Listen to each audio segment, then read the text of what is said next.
Her triumphs. I took a group of women that didn't believe in themselves, and I just believed in them. Her trials.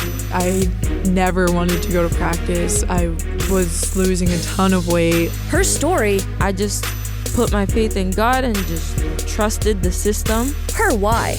I want people to see what I did and say, oh, that's so awesome. I'm going to be better than that. That would be how I hope that this journey ends. This is Her Why, where we tell the stories from BYU women's sports. Here is your host, Lauren McLean. We're so glad you've joined us for Her Why, where we celebrate the women who make BYU sports great. Today's guest is Sara Hill, amazing mother, cancer survivor, and wife of BYU Football associate head coach and defensive coordinator Jay Hill. Thank you so much for coming on with me, Sara. Thank you for having me. Good to have you here. We love your family. You've been in Provo for over a year now after spending 9 years. Is that right? Yep. At Weber State in Ogden. A lot happened during your time there. But what's the transition been like for you and your family going from Ogden to Provo?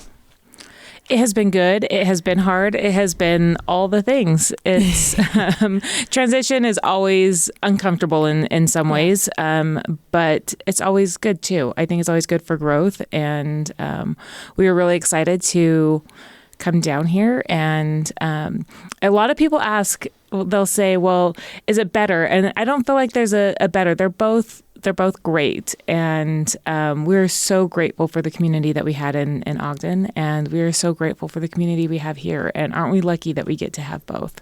Absolutely. You were the team mom at Weber State. What do you feel like your role is or is growing into with this BYU football team?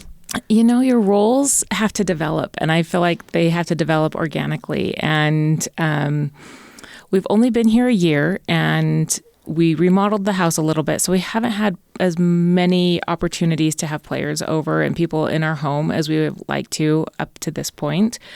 So it's still a role in progress right now. We're still trying to navigate that and trying to let my footsteps be guided. Yes. You had some guys like Eddie Heckard and others that came from Weber State. What was that like for you to have them kind of follow you guys over here? It is exactly what I needed. Like when you start in a new place, the loneliness and we knew people here. We had Sataki's here. We had worked with Timberly and Kalani at the University of Utah. Fessy and Holly were at Weber State with us. So we knew people. But having one of my boys, or a couple of my boys that knew who I was and knew my heart and knew how much I loved them, made the transition so much easier. You're a mom of 4 kids, Ashton, Elena, Allie, and Jacob. What have you and Jay done to keep your family strong and united amidst all of the coaching changes and having to move locations throughout his career? Showing up for each other. We go to every game. We go to support each of the kids in their endeavors. We love to go to our cabin and spend time with that, travel together, play games. We used to do a thing that we called Circle Sunday. And so on Sunday evenings with our cul-de-sac, we would just get together and play games. And I think that kind of was the beginning of grounding us to have an anchor. When we moved, the Circle Sunday kind of changed. But if we can just have something weekly or every couple of weeks that just grounds us to be together, play games, have some sort of connection that takes all the other distractions away. I think that's been something that's been great for our family. Circle Sunday. I love that. Yeah. I want to implement that. How did you and Jay originally meet? We met at Rick's College. It was a cold, dark night, and I was with a friend. We were headed to get our tickets. We had planned to go to a basketball game, and it was freezing cold and forgot our tickets, so we stuck our thumbs out, and he and his friend picked us up hitchhiking. Oh my gosh. So we truly met, and it was so funny because he and his friend were like, oh, yeah, we're football players, and I had been there in the summer and roomed with some cheerleaders, and so I felt like I knew most of the football players. I was like, haven't seen you. I don't know who you are. So then when I did go to a football game, I heard his name being called a lot. And I'm like, he must be more than just a water boy. He wasn't lying to me. After Wasn't all. lying. Yeah, they were calling his name a lot. And that's how much I knew about football. Like, That's so funny. football for me was like show up at halftime, find out where the night's activities were going to be post-game, and then leave in the fourth quarter to get ready for that. And that quickly changed for you. Yes. You got to know a bit more than that.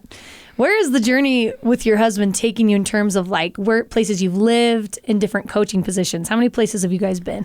Luckily, in this profession, it's not typically like this, but he played at the University of Utah, and then he coached at the University of Utah for 13 seasons, and then we moved to Ogden, to Weber State, and we were there for 9 seasons, and now we're here. And hopefully this can be for another long-term, we'll hope for a near decade. I don't know. We'll see what happens. But luckily, when we were at Weber State, he hired someone who had been to 9 schools in 10 years. And they had one daughter, and she had been to 4 different high schools, her high school career. So we feel very blessed to have been on the path that we've been. But one of the benefits to Jay doing that is at Utah, he was able to coach at almost every position at the University of Utah. Coach Whittingham used him so he could hire anybody he needed to, and then Jay would just fill in for that. And then he was also special teams coordinator. They went from the WAC to the Mountain West to the Pac-12. So he was actually like sort of climbing the ladder. Yeah. Also was under McBride, Whittingham, and Urban Myers, and had many coaches that he was able to affiliate with there that allowed him to have that growth and that development without having to move his family. That's amazing. Mm-hmm. And he became a jack of all trades. Right. He can do it all. Right. Let's dive into your early life. You specifically, Sarah. Where did you grow up as a kid? I grew up in Nampa, Idaho. Okay, what was that like? I think there were like 35,000 people in the town of Nampa when I grew up. Every time we would drive to family, when Jay came to visit, he'd be like, how do we get there? 50 Field Road. Lots of fields. Worked in the cornfields growing up. Wow. That was like everybody's job. So summers were filled with topping corn. And my dad was a teacher. In the summers, he would work in the cornfields sometimes. Sometimes he'd do other jobs. Some years he would go like to Cal Berkeley, and he got his master's degree there. My mom was a teacher as well. He also had his own business, and so we grew up making a skin cream in our basement. We had a full-on laboratory in our basement, and my friends would be like, what is this? This giant like mixer and filling machine, and the kids would just be the production line. And then throughout the weeks, like when we didn't make it, then we would be shipping the product and taking care of that. So oh my gosh, busy. We did 4-H, so I did cooking 4-H, horse 4-H. I had a horse and competed in county fairs, and we did parades. We had a pony that had a little carriage with it, and so it was a really good childhood. I love it. I love small towns. Yep. Wow, and I just imagine your friends like, what's your dad doing down there in the basement? What's he making? Yeah, one of the main ingredients was ammonia, and so he'd come up with a gas mask because it was so powerful, and the whole house would smell like ammonia, and we'd be like, can we go to your house? Can we play somewhere else, please? How many siblings do you have? I have one older brother, an older sister, and a younger sister. Okay, and were you guys an athletic family? What was that family dynamic like? Not really. We were more of an arts family. My dad grew up with a mom who didn't appreciate team sports the way that our family appreciates them. It was more of an individual sport. So my dad did kayaking, snow skiing, a lot of hiking. We were a very active family. Yeah. But team sports weren't a huge part of our family dynamics. I did play soccer, so I started playing soccer in my junior year of high school. My claim to fame is my nickname became, I think, Hammer. I broke 2 girls' legs. Oh, wow. And I did get one card, just a yellow card for one of them, but the first leg, it was on like a free kick. It bounced off they had made a wall and bounced, so I went to kick again, and just the girl's leg snapped in 2, both bones. The second time, we were playing our rival high school team, and shattered the girl's leg. And so we were playing in the hospital, the field next to the hospital, and she went to the hospital, and she happened to be in my grandma's ward. And so I felt really bad, and I took a treat over to her house, and her sister opened the door, and she was so mad at me. And apparently it was kind of a disaster, and they had to use the paddles and shock her back to life. It was really terrifying. Oh my goodness. Can you believe that? You're like, I did that? Yeah. Wow. But she's fully recovered and everything's fine. Okay, good, good. Yeah, so... Hence the nickname. What was the nickname again? Hammer. The Hammer. So, and then I went on to play at Rick's College. Cool. And then when I got married, we came down here, and I thought there could only be one athlete in the family, so I kind of set that aside and didn't play soccer anymore. Wow. You guys, like you mentioned, most recently were at Weber State, 2014 to 2022. He coached for 9 seasons, and he basically transformed the program there and led the Wildcats to 4 Big Sky titles, 6 trips to the FCS playoffs, and became the Weber State all-time leader in career coaching victories. You guys were at the University of Utah when Weber State was looking for the head coach. What went into the decision-making process to get the position at Weber State? It was one of those decisions that was already made for us. Definitely we try to live in a space where God guides and leads us. And it just felt like our feet had already started on that path before we could make that decision. We were already turned towards it. And I think a lot of people were like, why would you do this? We took over $100,000 pay cut. It was a step down. It was everything on paper said, why would you do this? But we knew that was where we needed to be. And Jay had a goal of being a head coach before he turned 40, and this allowed him. He was 38 when he took the job. And it checked a lot of boxes for him, and it allowed him to develop into the coach and the person that he wanted to be. That's powerful. I'm sure this is going to be hard for you to do, but what stands out to you the most when you look back at your time in Ogden? The community, for sure. The way that our family was able to overcome. When we first got there, we knew that there was a hole. We knew that there was that this program, they had only won 2 games their previous 2 seasons. And so 4 games in the last 2 years was pretty dismal. We showed up in the first season. I mean, we didn't have more than a couple hundred people to the game. And so it's going from the pageantry of Utah and a stadium that holds over 50,000 fans to a couple hundred fans, and players that just weren't engaged in the game, that would go and talk to family in the middle of a game. They just didn't care. They just didn't care at all. And then realizing what it was going to take, and it was going to take our whole family diving in, and we don't have the resources that we came from. So recruiting, staff-wise, it really was a family affair, and we dove in, and all the coaches and all the coaches' families needed to jump in and help build what we built. And because it was such a team effort with the families and everybody involved, there was a lot of ownership in it and a lot of strength that came from that. You mentioned that you guys felt guided there, but was there ever a moment where you were like, what have we done when you first got there? Yes. The last, we went 0-9 that first season. And the hardest part was actually the fans were like, no, we see progress. I'm like, no, 0-9 is not we see progress. There is no moral victories. This is just the worst.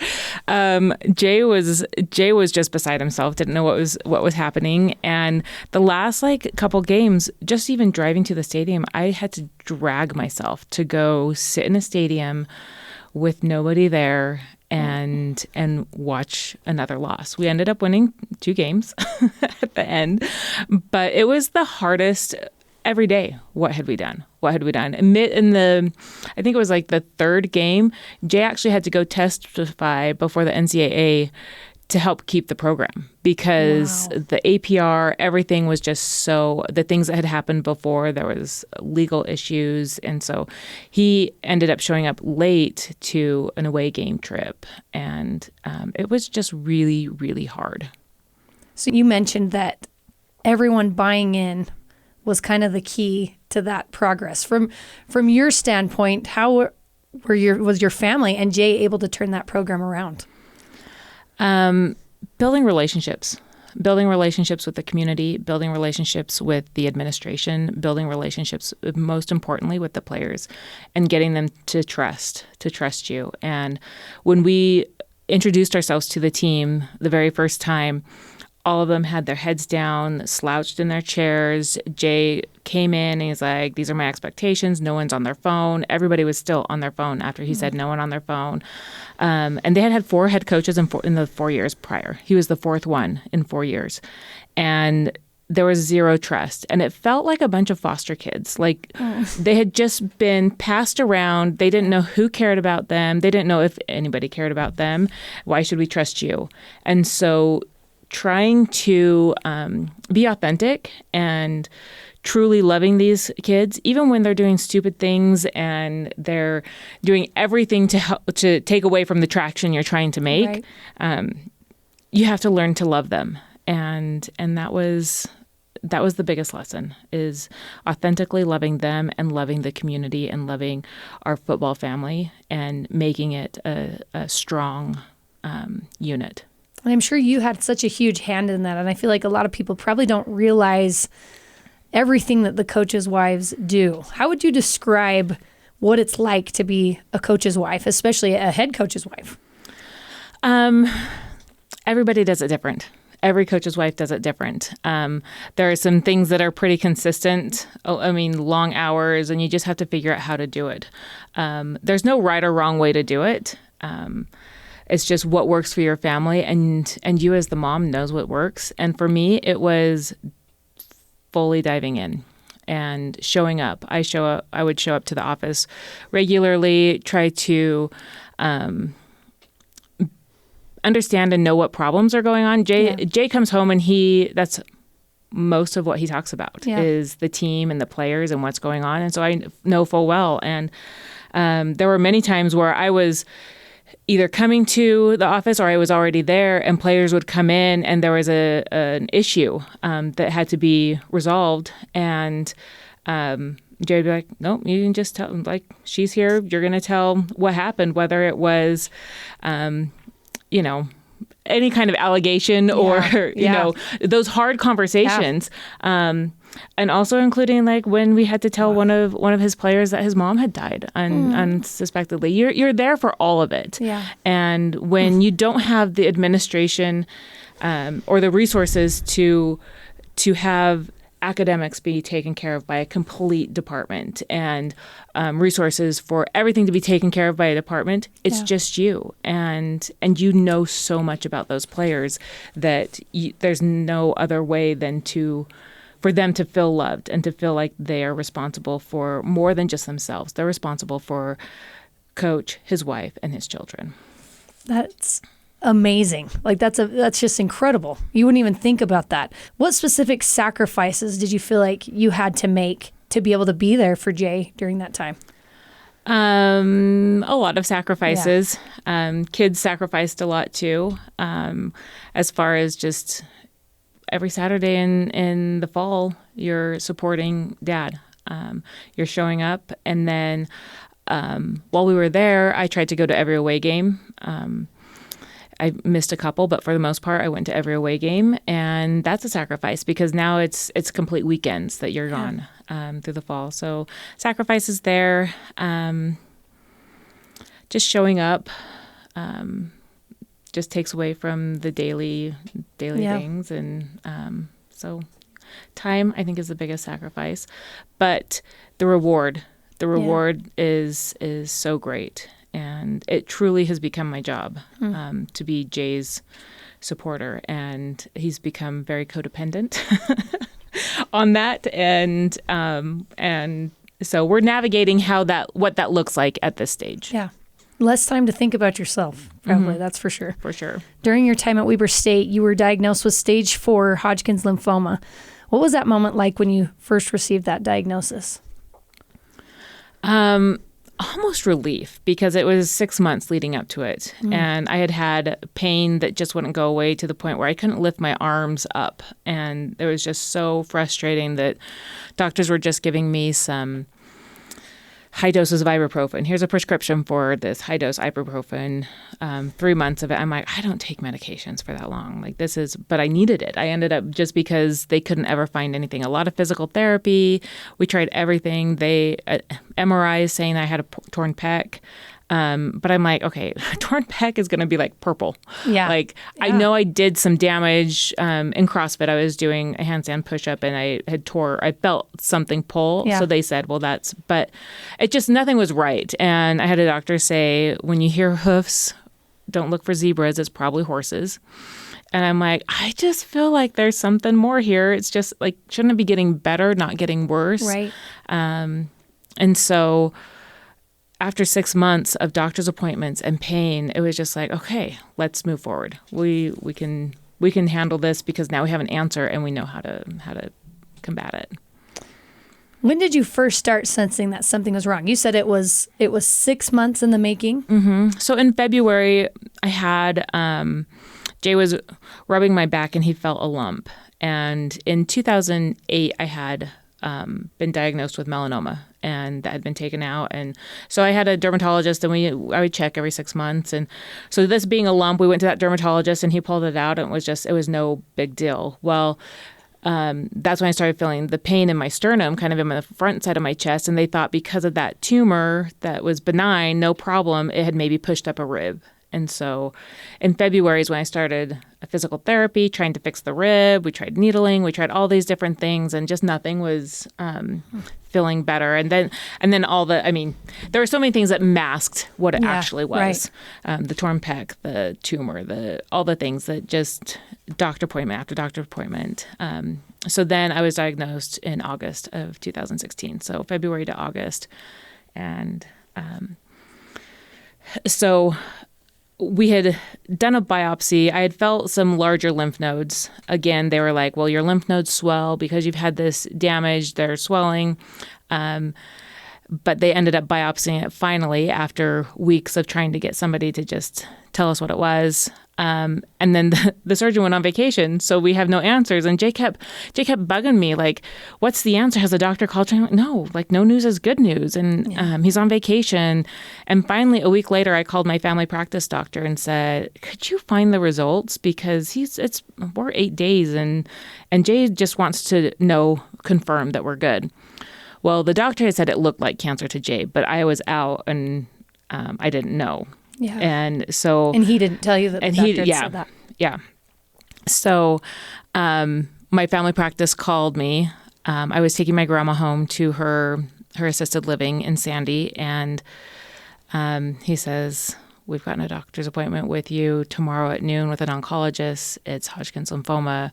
Let's get this going right away. And so I drop off my grandma, and on my way back from Sandy, I know I need to go straight up to Jay. I had my 5-year-old in the back seat, and just quiet tears streamed down my face thinking about 5-year-olds don't remember their mom. I didn't know anything about Hodgkin's lymphoma. Yeah. I hadn't, it was stage 4, which is never exciting news. So I'm just thinking the worst. My oldest is a junior in high school. That ruins her high school career when your mom gets cancer, potentially dies, I'm thinking about Jay. It's the start of the season. And so for the 20 minutes driving back home, 30 minutes driving back home, just soft, quiet tears, not wanting her to know, just looking at her in the rearview mirror, watching out the window, and thinking of all the things that I didn't do, the stories I didn't tell, the scrapbooks I didn't make, and having so much anxiety and panic of not kind of a scarcity mindset of I didn't do everything. What I do, and then finally I just like, you know what, Heavenly Father, please, if this is the plan, if these are the steps I'm taking, if this is my path and I'm not supposed to live on this earth anymore and you're going to take me, I need to know that my kids and my husband are going to be fine, that my family's going to be okay. I cannot do this if I don't know that they're going to be okay. And prayed so hard. And then I just was washed over with peace. And these words came to me, whether it's 6 days or 60 years, your family's going to be just fine. And I wasn't prepared for 6 days because I'm thinking, oh my gosh, a week? Yeah. But there was so much peace in that. And there was so much peace in, it's okay that you didn't get those things done. They will be just fine. And there's a plan. And being able to surrender that, I later spoke with a friend whose son was diagnosed with it. And I told her, allowing yourself to just release and say, if it's thy will, then that's what it's going to be. And the peace that I got from that, and she says, absolutely not. I will not allow that my son dies. I cannot go. And she didn't understand that by surrendering, that's when you find the peace. And if you can't surrender to God's plan, then the peace can't come. And later, I received a blessing that gave us peace, that I would have a long life. And then other personal revelation that has confirmed that there's a lot for me to do on this earth. And I'm so grateful for that. What was the reaction of your family? You were able to find that peace. How did your family kind of come to grips with it? Jay didn't like that. He's like, I'm not okay with that. He did not want to surrender. He did not. He's like, I need you. And I'm like, well, aren't we so glad that you'll, whatever it is, you'll be okay. And the kids took it hard, but I had a 5-year-old. They're all about 4 years, so 5, 9. They're about 4 years apart, and they took it hard, but also Allie being the youngest, she was such a bright spot for me, just full of life, the kiddest kid you'll ever meet, just happy and sunshine. Nothing ever gets her down. And if something does get her down, she flips the switch quickly and is happy again. And I needed that. Just vibrant life. Jacob was very tender and very sensitive.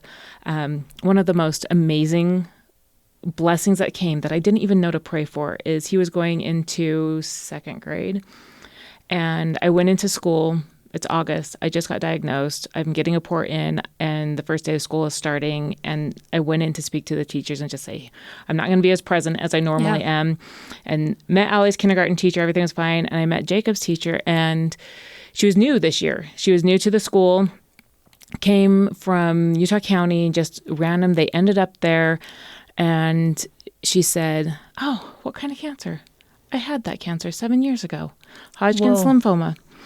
And here she was with long hair, beautiful, vibrant, full of life. And my 2nd grader got to go to school every day and see what could be.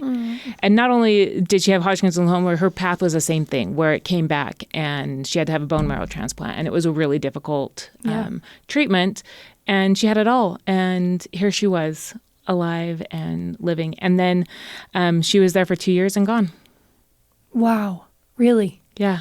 And how do you even pray for something like that? You don't even know you need that. But there she was, creating an environment for my son. So many tender mercies. Yep. Tell me about the Sara Strong campaign that was initiated by South Dakota fans. Is that right? Yes. So, well, I'm not exactly sure where it all got in it. We had a friend who ended up making some stickers, Strong Like Sara, and hashtagging that. And the South Dakota fans kind of took and ran with that. So it was a second game of the season, and they heard about it. And it was just a beautiful amount of support that came from that. And we became close friends with some of the donors at South Dakota, and as the patient, you have no energy for anything, and so to watch things just take on a life of their own that you can't even comprehend.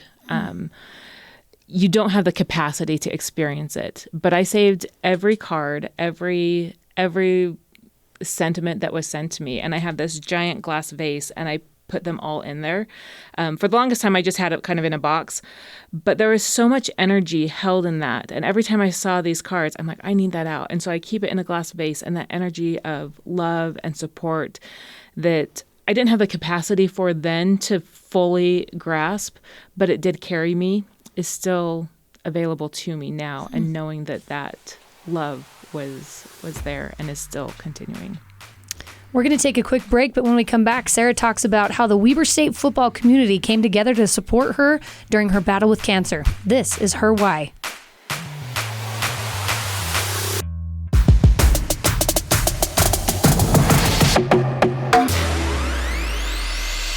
Welcome back to Her Why. I'm Lauren McLean here with Sara Hill. All right, Sara, how did the Weber State community respond when they heard about your diagnosis? They were amazing. They were so supportive. The outreach was amazing. And one of the things when we first moved to Ogden, I had a strong feeling that just impressions and words that came to my mind that the neighborhood is going to support you. Like, you need to allow be within the neighborhood, allow yourself to be part of the community. They're going to help you with your kids. And I was like, okay, great, whatever. Well, then a couple of years later, here I am diagnosed with cancer, and I get this strong feeling again, allow people to help, which is really hard. Yeah. It is really hard to say, yeah, I need help, especially as independent as I am. So to have help was very difficult, but it was such a strong impression to just allow people to help. And I was like, I can take my kids to school. But my neighbor said, no, I'm going to take your kids to school every day, to and from school. And by not expending that energy, it allowed me to just have a little bit more energy to listen to them when they got home from school, or to show up to their soccer game, or whatever it was. That trade-off gave me more life with them. And sometimes it was unexpected help, and sometimes it was something where I had to ask somebody for help. But allowing other people to step in was huge. And the love that you feel, and then you actually visually see the atonement working in your life, where I knew I should have been feeling more sick at times, but because the person in front of me was absorbing that through the atonement, they were taking and bearing my burden. And it was beautiful to witness it so visually. Yeah. They're crying, and I don't have any more tears left to cry because they've taken it upon them. And so between the community, but then also the team really supported, and they knew how much I had supported them. And I think the biggest thing was the head shaving. Yeah. And I had seen so many videos of women with their husbands in a bathroom sobbing as they shaved their hair. And my hair was the longest it had ever been. It was down past my elbows. And it was kind of my identity. I just had really thick, long hair. Yeah. And I didn't want to be in the bathroom all alone with Jay shaving my head. And so I just said, maybe we could do a party. I love parties. I love gatherings. And so anybody who wanted to. And beautifully, Ashton, my oldest daughter, her friend came and captured it on video and made a beautiful video of what that looked like. And it was the happiest day of my experience. It was so beautiful to have everybody there. Players who didn't even cut their hair for their wedding. Their wife was like, I can't believe he's doing this. And then just afterwards, it gave them something to talk to me about. Players would be like, I need my hair to grow out so I can get a date. And we could laugh about it. And it just made everything so much lighter because people were willing to share that experience with you. How long have you been cancer-free now? It has been 6 years. 6 years. Yep. And what's the journey been like post-cancer? Because that, I'm sure when you're going through all that, it is all-consuming. Mm-hmm. And then you get that news that you're cancer-free. What's it been like since then? It's been rough. Just, I think, the amount of chemo I got for Hodgkin's lymphoma, it's typically 4 chemos over a period of 6 months, every other week, and it cures it. So I finished that, and it came back within a couple weeks. And so then they did a salvage therapy of 3 weeks of a much harsher chemo. And that was probably the worst chemo experience, where I was so sick. My skin was crawling. I couldn't move, kind of chemo. That prepared me to donate my own stem cells for a bone marrow transplant. And in that bone marrow transplant, you go to the hospital. They give you a lethal dose of chemo. So over a week, they give you so much chemo that it would kill you. But then they give you your stem cells that go in and save you, is the thought. And then they watch you and make sure that everything's working. And then you go home and hope that it works. And then after that, I did radiation. I did a month of radiation. And that was probably the hardest, because they could miss my heart, my lungs, and the radiation. They got my sternum, but it also got my esophagus. And so it burned my esophagus, and I couldn't eat, and just super painful. And then after that was the final chemo that I was supposed to do for 6 months, but only did a couple doses of it because I couldn't handle it. So you have all that chemo in your body, and your organs are absorption organs, and they hang on to it till it's safe to release. And so over these past 6 years, there's just been a slow trickle of it releasing. But in the process, it's caused a lot of inflammation and just head to toe pain that comes and goes. And the last chemo wasn't supposed to have any side effects because it was a design chemo, but now they're finding that everybody has neuropathy. And I was like, oh, I don't have neuropathy. But then I started thinking, wait, no, that's what that is. That's what that pain is. Yeah. It's not really pins and needles. It's just like dead, achy pain. So the recovery has been a lot harder and a lot trickier to navigate since then. But I'm so grateful to be here. And I feel like there's hope. And I feel better than I have in the 6 years. So progress is good. What keeps you going during when you had cancer, now post-cancer, you still have all those aches and pains? What keeps you going every day to wake up and stay motivated? Hope for a better day, I think. Just wanting to be able to do the things that I did before. Hope for hikes and living an active, full life with my family and kids, and showing up for Jay and gathering people. I had a friend who told me that you're a gatherer, Sara, and I do. I love to gather people together. I'm not really an entertainer. I don't want to be a center of attention, but I love to gather and to just be together with people. So I think that's what keeps me going, is so that I can continue to gather and keep people together. I can't imagine the physical, mental, emotional, and spiritual toll. It's got to be all of it that it's taken on you. But what would you say is the most rewarding part of going through that journey? My relationship with God, for sure. That was probably the most rewarding. Seeing His hand everywhere, seeing the atonement in action, seeing the blessings that my children saw. One of the most poignant things when my 15-year-old, she was 15 at the time, she's now on a mission, she's 20 now, but at 15 she came up to me. I was in bed recovering. I slept a lot. And even in recovery, just a lot of sleeping. Yeah. And she was visibly upset, like tears, and just like, Mom, I've got to talk to you. I can't deal with these thoughts. And she's like, I just have this feeling that if someone were to come to me and tell me that you were going to have cancer, I would say yes, because our family grew so much. Mm-hmm. But it's so hard for me to know that my yes would put you through that. And I told her, you know what, I would say yes too, all over again. Mm. And what a powerful thing that she could navigate that and see that it was causing pain, but the pain was worth it. And I told her it was worth it for me too. And so seeing that was a huge blessing, and just seeing the growth that our family experienced, and that they can do hard things. And that my oldest daughter identified that my son fighting through this transition was because he saw somebody else fight. And what a blessing that is. And when we witness other people's fights, it's strengthening to your own. And I've said this a million times in a million different ways and to a million different people, but everybody has their cancer. Sometimes it's a divorce or a wrongful prison sentence or abuse or all these different things. And if we could approach it like we do cancer, it's almost like people nobilize cancer. Like, oh, we could never do it. It would be so hard to do that. And there's so little judgment in cancer, but there's so much judgment in everybody else's trials.